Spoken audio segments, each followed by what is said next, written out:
Eh bien, bonjour, bonsoir, salut à toutes et à tous, ici Raiger, on se retrouve aujourd'hui pour une petite vidéo, j'ai pas mis de titre, je pense pas que j'en remettrai un. J'ai juste envie de mettre un titre sur la vidéo et de laisser ce fond parce que je remercie un peu le flow qu'il y a eu. J'ai entendu dire que dans des articles que le créateur de Yu-Gi-Oh! Il était mort en héros en sauvant des gens de la noyade qui étaient perdus en mer. Perd son âme. Ce qu'il a fait, c'est génial, même si le jeu il a des défauts aujourd'hui.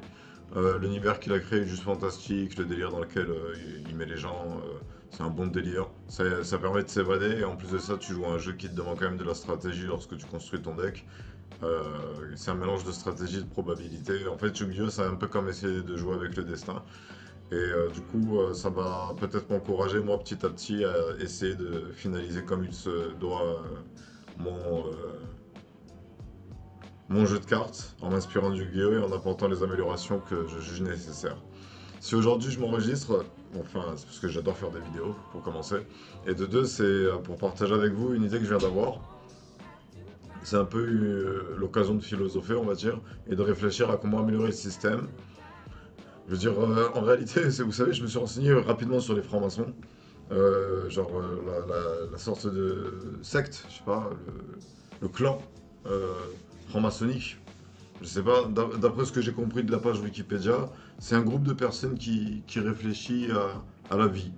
Ils se réunissent, ils réfléchissent à la vie, ils décident qu'il faudrait faire ça pour le bien, de leur point de vue. Alors je sais pas si après eux c'est les intérêts économiques, plus de ressources, j'en sais rien. Voilà, c'est le chef, je sais pas c'est qui, je le connais pas. Mais le concept en soi est intéressant.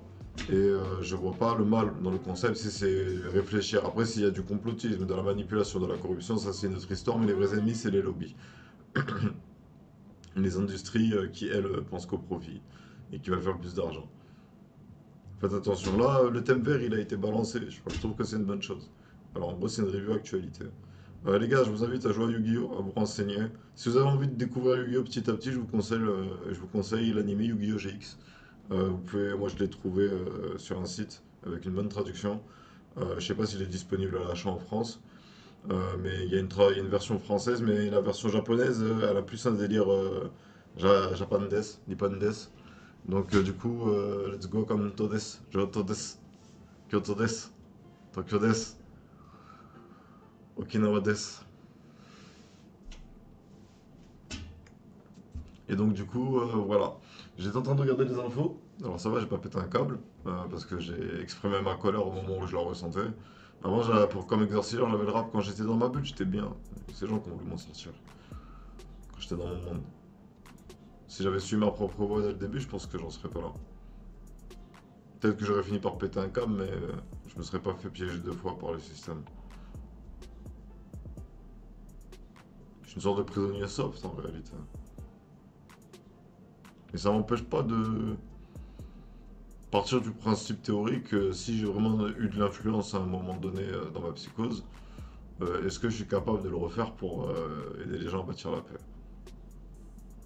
Alors là, je pense très sincèrement que déjà pour commencer, il y a 4 jours de trêve. Alors c'est pas beaucoup, mais c'est beaucoup en même temps. Et ce serait l'occasion normalement pour déplacer les civils. Je veux dire, là, il faudrait que le monde y s'unisse et que, même si c'est un risque d'avoir un terroriste un jour, je veux dire, avoir une naissance et avoir le risque qu'il devienne un criminel. Voilà. Il y aura toujours un méchant du film à un moment donné qu'il faudra arrêter. Il faudra juste espérer que les gens autour seront prêts à lui faire face. C'est pour ça que là, le flot qu'ils ont l'Ukraine, elle a réussi d'enseigner le savoir militaire. Je veux dire, là, je pense que le monde entier devrait suivre ce flot. Je veux dire, ceux qui ont une culture de l'arme, c'est les Américains. Mais c'est perdu petit à petit. Et je veux dire, si demain c'est la guerre, putain, je sais pas vraiment ce que je fais. Je sais pas ce que je fais, sincèrement. J'essaierai de trouver un endroit où c'est safe pour commencer. J'irai à la campagne. Ah, quoique même les villages ils se font détruire. Faudrait aller dans un endroit super plat, en fait. Je sais pas où c'est plat en France. Pas Paris, mais un truc genre en Normandie peut-être. En Bretagne, Normandie, ouais. Si c'est la guerre, je pars en Bretagne ou en Normandie. Ça, c'est une bonne idée, ça. Bref. Alors du coup, moi je pense que pendant cette période où il n'y a plus de bombardement, il faut que les civils soient retirés de la zone des conflits, des zones ciblées. Je dirais même les Russes, ils l'ont fait avant le début du conflit. Ils ont fait des voies humanitaires pour les personnes qui souhaitaient ne pas être mêlées au conflit. Ils ont fait les choses plus proprement cette guerre. Faut dire ce qui est. Genre, je dis pas que c'est mieux d'être russe et de faire la guerre comme ça, mais genre, au moins voilà, hein, ils ont offert une opportunité. Peut-être pas à tout le monde, mais il y a eu l'effort. Alors là, même si ça fait mal au cul parce que les spécialistes militaires ils disent ils vont en profiter, ils vont en profiter, je sais pas. Tu vous les envoyer vers la Cisjordanie au lieu de la coloniser. Pourquoi vous les dites d'aller au sud, dites-leur d'aller à l'est. Vous avez peur qu'ils s'unissent, vous les séparez le peuple. Vous faites comme les Égyptiens ils ont fait au peuple de Moïse. C'est comme Pharaon. 4 jours. Ça fait quoi? 6 jours, une semaine de trêve. J'ai vu sur cette télé, il y a des télés du monde arabe, hein. Je veux dire, si vous êtes choqué par ce qu'a fait la Russie à l'Ukraine, vous devriez être choqué de ce qu'a fait Israël au Hamas. Même si le Hamas il a commencé. Poutine il dira pareil de son côté, c'est pas moi qui ai commencé, c'est vous. Je vous ai donné des preuves qu'il y a des méchants, vous n'avez pas écouté. Je vais les chercher quand même. Et moi je veux voir le G20, putain. J'ai tapé sur internet G20 même en anglais, il n'y a aucune vidéo, il y a juste la présentation et tout le monde qui se remercie les uns les autres. En boucle. Répété 2 fois à chaque fois. Sur les chaînes d'infos, il n'y a aucun écho de ça, de ce qui a été dit. C'est pas traité dans l'actualité. Putain, la France, ça fait partie des dirigeants du monde, les gars. C'est pas parce qu'on n'est plus une grande puissance coloniale. Ça va, et qu'on est les seuls à avoir la technologie, c'est bon, hein. Je ne suis pas traumatisé, hein. Le niveau, il se traite dans le présent. On s'en bat les couilles qu'on sera plus, qu'on était moins fort qu'avant. Le but, c'est de redevenir fort. Fin. Donc, même le dire, c'est un péché. C'est comme il faut pas prononcer le nom de tu sais qui. Alors du coup, j'ai pensé à un autre problème parce que je regardais les infos et genre il y a eu, il y a eu, il y a une voix qui vient de me faire une blague. Il y a eu, comment ça s'appelle? Ah, il y a eu un problème concernant les pompiers entre guillemets. En fait, il y a eu un incendie comment ça s'appelle? Il y a eu un incendie dans un immeuble. Et du coup, je sais pas pourquoi, j'ai été amené à réfléchir aux pompiers. Et je sais pas si c'est déjà fait, mais peut-être investir dans du matos pour les pompiers. Euh, Faire des formations pour les pompiers, paramédicales, pour combattre le feu. Parce que les pompiers, c'est là pour combattre le feu et les problèmes d'incidents. Genre, t'es coincé sur un truc qui est en train de s'écrouler, des trucs comme ça, je sais pas. Et pour les problèmes vital de santé, je crois que c'est un autre numéro. Je crois que c'est le SAMU qu'il faut appeler, c'est le 15. Alors si un jour, je sais pas, vous plantez un couteau dans la main en cuisinant, vous appelez pas les pompiers, vous appelez le 15 avec la main gauche. Ça fait mal au début, mais après, je suis habitué à la douleur et ça gêne quand je bouge. Moi, je me suis ouvert le petit doigt. C'était comme une banane et on voyait l'os. Et j'ai eu de la chance, ça n'a pas touché le tendon ou je sais pas quoi. Et du coup, genre, on travaillait dans le restaurant de mon père. En lavant des verres que, en fait, on les mettait au frigo, donc il y avait la fragilité thermique ou je sais pas trop quelle connerie. Genre, se faire chaud, froid, chaud, froid, chaud, froid, ça fragilise le verre. Et donc, il y en a un, le nettoyant, il s'est cassé dans ma main. Il a trouvé moyen de se plaindre, tu sais. Oh, mon fils, il vient de se couper la main. Putain, mais le con. Et après, il revient, pourquoi tu m'aimes pas? Ça, c'est drôle, on dirait un manga un peu. Bref. Et donc, du coup, si nous, on fait appel aux bonnes personnes pour le bon problème, après, franchement, c'est pas réflexe que vous appelez les pompiers, soyez pas traumatisés, soyez pas inquiets, hein. C'est pas, ils sont briefés pour ça aussi. Mais moi, là, ça fait un moment qu'il y a des incendies et tout. Les immeubles, ils sont vieux et je me suis posé la question, je me la posais depuis que j'étais petit. Genre, pourquoi ça brûle un immeuble? Parce que s'il est fait de béton, le béton ça brûle. Et je sais pas à quoi c'est dû, en fait, que les immeubles ils puissent brûler comme ça. Parce qu'il y avait du papier peint, du papier peint. Parce que je suis choqué, moi. Est-ce que c'était fait en bois? Là, il faudrait un petit coup de capitaine constate pour comprendre le problème. Même si c'est déjà arrivé. Qu'est-ce qui s'est passé? Mais laissez le temps à la personne de répondre. Parce que vous aimez bien prolonger dans l'actualité les choses. Alors profitez du fait que vous allez traiter le sujet pendant un moment pour révéler des petits détails petit à petit. La raison de l'incendie de tel immeuble. Moi comme ça, peut-être même les gens ils commenceront à mieux combattre le problème. Parce que comment tu... Je comprends pas comment l'immeuble peut brûler, il est fait de pierre. Genre, j'aimerais bien une explication. J'aimerais bien une explication. Genre, ou science étonnante qui le fait. Je vais mettre un commentaire sur sa chaîne, je reviens. Peut-être qu'il le verra. Non, parce que en vrai, il faudrait aussi augmenter peut-être les aides pour les pompiers et, et faire plein de trucs pour les pompiers parce que c'est vraiment un rôle clé dans la société. Les pompiers, c'est eux les héros du quotidien. Je veux dire, en réalité, même moi dans mon délire, genre j'étais là en mode ouais les gars, si vous avez peur d'appeler la police, appelez les pompiers. Je sais pas, c'est cette matrice du silence, genre. Si quelqu'un te fait du mal et que t'arrives, je sais pas. En réalité, je peux comprendre la peur de se battre. Je peux comprendre. C'est pas tout le monde qui est animé d'une soif de faire mal à l'autre.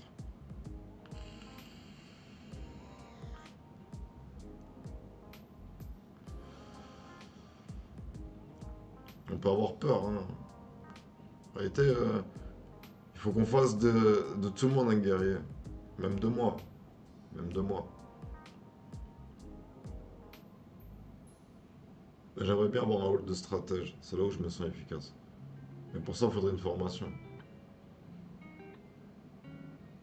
Vu qu'il y a tous les pays, voilà, c'est ça que ça porte, c'est-à-dire, vu qu'il y a tous les pays qui commencent, enfin, regardez un peu, vous avez peur de l'extrême droite, les macronistes?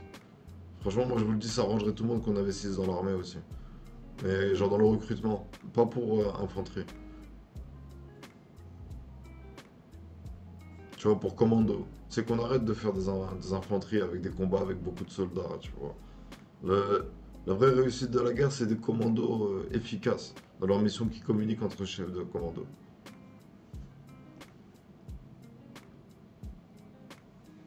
Faut jouer avec l'espace. Vous avez l'air, les parachutes, de tout noir, la nuit, comme ça. Même ils vous voient sur un satellite, c'est pas si simple que ça.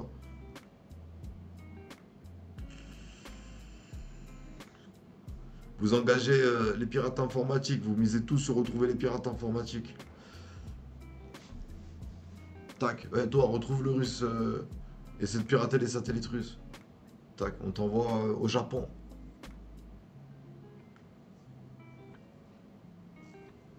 Il y a peut-être des clans sibériens, ils sont contre Poutine, hein, vous savez pas, hein. Croyez pas, hein. Poutine, il a commencé dans sa politique à faire du bien à la Sibérie. C'est-à-dire que par le passé, il s'en occupait pas si bien que ça. C'était un peu un aveu de... Un aveu. Il a dit qu'il allait y réfléchir, je crois. Je sais plus trop, ça fait un moment. Et j'ai pas envie de me remater son allocution parce qu'il hypnotise ce mec, putain. Si vous écoutez dans la langue originale, il parle avec un flow un peu, tu vois. Parce qu'on dirait pas comme ça, mais le russe c'est une langue un peu mélodieuse.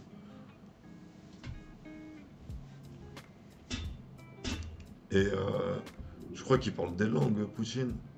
C'est une tête en vrai, putain. Faites gaffe, hein. Sous-estimez pas, hein.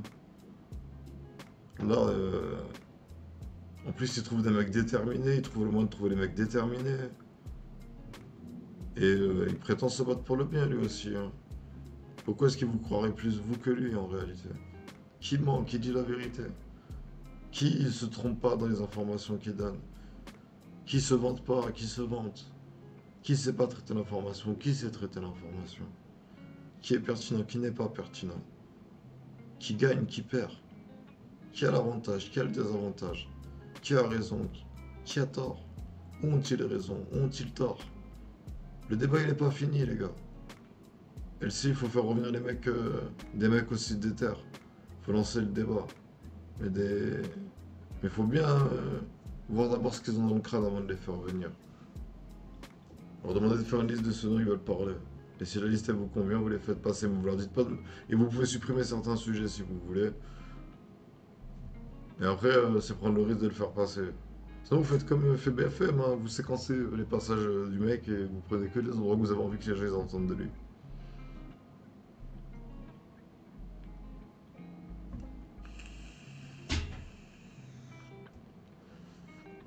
J'ai vu un plan intéressant à la télévision russe.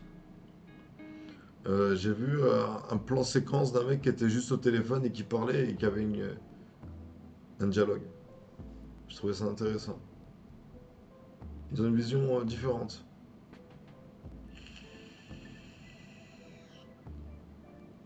Mais je trouve que que les réalisateurs américains qu'on a connus, ils sont, même dans des séries et tout, il y a un savoir-faire en Amérique pour rendre palpitant une histoire, tu vois. Quand ils font un peu un truc d'action. Ils savent que. Moi, j'ai pas trop aimé le flow de NCIS et des experts. Je trouvais que le ton il était un peu trop péteux. Je sais pas comment expliquer, c'est pas le bon mot. Mais c'est pas autant non plus.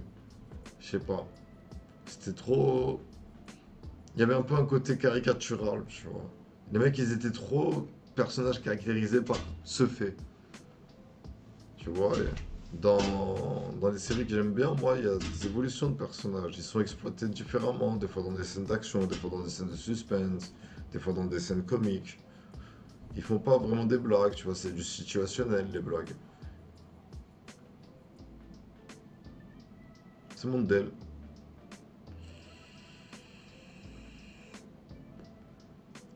Mais en réalité, comment est-ce qu'on pourrait faire pour sauver le monde? Là, il va y avoir des cours d'empathie à l'école. Des cours d'empathie, ça va être compliqué à enseigner l'empathie. Comment ça se fait que on n'a pas d'empathie? Comme? Je sais pas.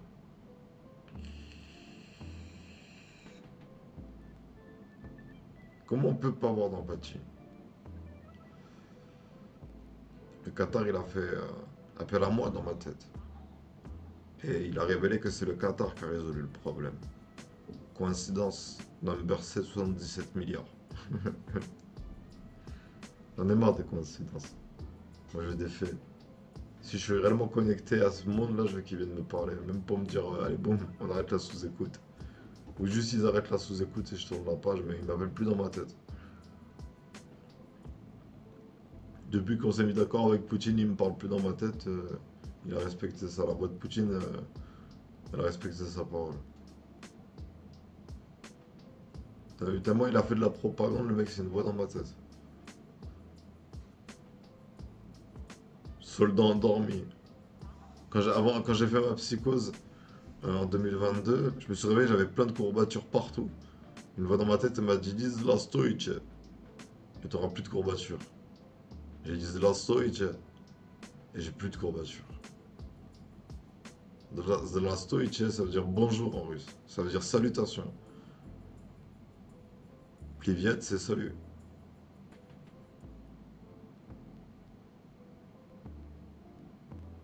C'est tout. Tout ce que je sais de la langue. Je crois qu'il y a des Russes différents aussi, c'est fort possible, hein. Parce que l'Est, il n'a pas des noms de villes qui ressemblent à celles de l'Ouest. En vrai, comment est-ce que la Russie elle a fait pour être un empire aussi grand? Ça va être super intéressant l'histoire de la Russie à raconter. Faire un Game of Thrones dessus. Genre, comment elle s'appelle? Arya Stark, elle arrive, boum. C'est l'hiver là-bas. Tac. Russe. Russe Death, avec Japan Death. Et China Death. Sinon, sinon, vous racontez le voyage d'île en île. Un peu en mode devient une pirate, un peu. Plein de trucs à faire avec la fin de Game of Thrones saison 6. Pourquoi est-ce qu'ils ont parti raconter un truc dans le passé d'une dynastie ça l'a perdu? Peut-être raconter la dynastie des Baratheon ou l'histoire de Ned Stark et Robert Baratheon.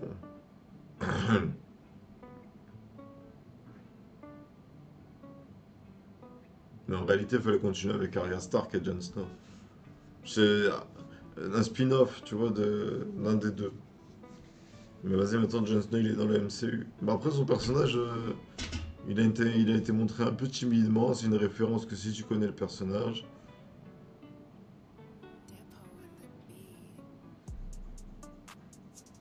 On a fait une scène avec des voix dans ma tête où Jon Snow il travaille pour le Beyonder et Kang pour essayer de retrouver son amour. Parce qu'il essaie de tuer un galactique. C'est la seule solution.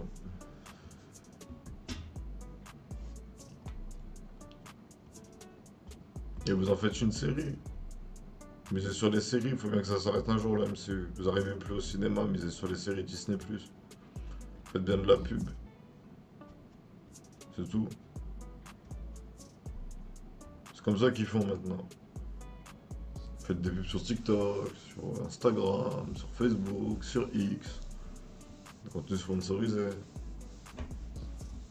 Tu vois, sur Twitter, tu peux être dans la file de gens, même ils te connaissent, même ils sont pas follow sur ta chaîne, si c'est sponsorisé.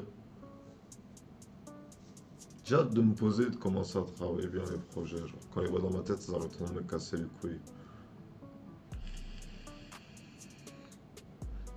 Tout à l'heure, j'ai entendu une voix dans ma tête qui m'a dit ouais, est-ce que je peux te faire craquer? Parce que j'ai fait pareil au mec d'Israël. Ouais, franchement, ce qu'ils ont fait, vas-y, c'est bon. Et après ça, il passe à la télé et il a des sourires nerveux. Ils ont perdu en soi, hein. Ils libèrent les otages, certes, mais eux, ils libèrent beaucoup de prisonniers palestiniens. Bon, après, ils les catégorisent tous comme des terroristes, vas-y, oui. Tous ceux qu'on a libérés, c'est des terroristes. Tous. Il n'y en a pas un, c'est un fermier. Tous, on le sait. Sinon, ils ne seraient pas en prison. Tu sais, les injustices, genre, je sais pas moi, un pays qui a bombardé aussi facilement des civils, tu vois. C'est Poutine, je le sais, limite, il mise sur ça. Il mise sur le fait que tu saches qu'il gère le vice de cette manière. Juste, il le révélera jamais à haute voix. Il te laissera douter. Mais il l'assume, genre. C'est comme s'il disait haut et fort à chaque fois, oui, c'est moi le méchant du film, venez m'arrêter, je vous attends. C'est vous qui m'avez dit j'irai en prison si je vais là-bas ou si je quitte mon territoire, let's go. Pour lui, c'est une partie d'échec, genre, comme ça, il est convaincu que vas-y, c'est des néo-satanistes, néo-nazis satanistes. Sa version des faits, il dit qu'il y a une rébellion sanglante, moi je l'ai pas vu aux infos à l'époque. Je connais pas sa version des faits, vas-y, qui ment, qui dit la vérité. Pourquoi il mentirait pour faire la guerre? Pourquoi est-ce qu'il irait faire la guerre? Pour les ressources? Bah, je sais pas, Poutine, il a tellement de ressources qu'il en donne gratis à la moitié de enfin, aux pays de l'Afrique qui ont des bonnes relations avec lui.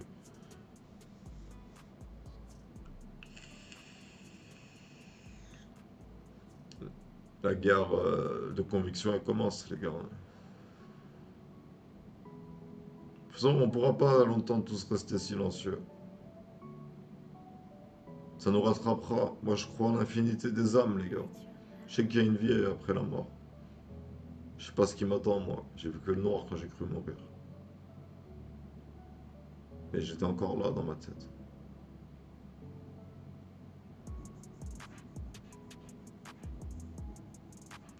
Et franchement, j'ai bien kiffé le premier épisode de Yu-Gi-Oh! GX, les gars. Je redoutais un peu le jeu parce que le premier jeu que j'avais fait, il était compliqué. J'avais perdu. Aucune bonne carte, rien du tout. Le mec, il m'avait balancé justement des effets de fou. Mais ça va, on a su sortir on a eu les bonnes cartes au bon moment. La des cartes, elle nous avait choisi. Le mec, il m'a reboosté les PV. Mais elle était dangereuse la carte, hein. Heureusement, j'ai pioché la peu mystique, hein, putain. J'en ai deux, je crois, dans le deck. Mais si les duels ils vont tous ressembler à ça, ça va promettre du lourd. Ça va promettre du lourd, cette aventure. C'est le vrai jeu. C'est fou. Je vais enfin pouvoir kiffer. Je sais pas pourquoi, des fois j'ai comme l'impression qu'il y a une mission qui m'appelle et que je dois Sigma signaliser le game, comme on a dit avec les voix dans ma tête. Que je dois envoyer mon flow comme ça, pour montrer au monde. C'est comme ça qu'on fait, les gars. Je vous jure.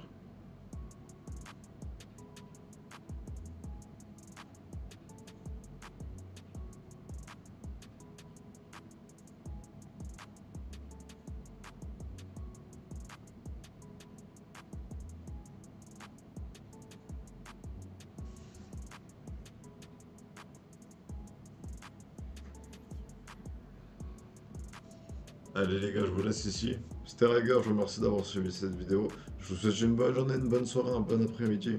Et je vous dis à bientôt. pour une autre vidéo.